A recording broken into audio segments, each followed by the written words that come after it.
मित्रपक्षांशी तडजोड करीत भाजपाने जिंकली हरलेली बाजी. अलर्ट मोडवरून गाफील मोडवर गेल्याने आघाडीला फटका. मित्रपक्ष दूर गेल्याने मिरज पंचायत समितीत गमावलेली सत्ता भाजपने मित्रपक्षांना सोबत घेऊन पुन्हा खेचून आणली आहे.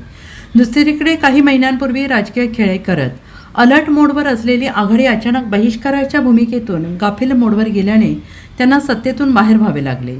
मिरज पंचायत समितीत मंगळवारी घडलेल्या या घडामोडींमुळे तालुक्यातील राजकीय समीकरणे बदललेली आहेत. महायुतीने पुन्हा सत्ता मिळवणे हा केवळ निवडणुकीतील विजय नसून अंतर्गत फोडाफोडी आणि राजकीय पुनर्रचनेचा परिणाम आहे.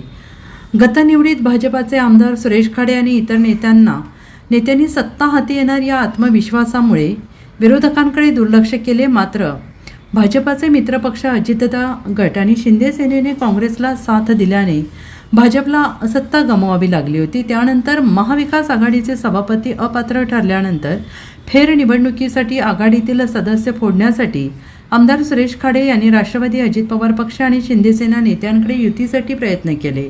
महायुतीतील मित्रपक्षांच्या प्रत्येकी 2 सदस्यांनी भाजपला पाठिंबा दिल्याने सत्तेचे पारडे महायुतीच्या बाजूने झुकले. Bureau report, SBN Marathi, Miraj.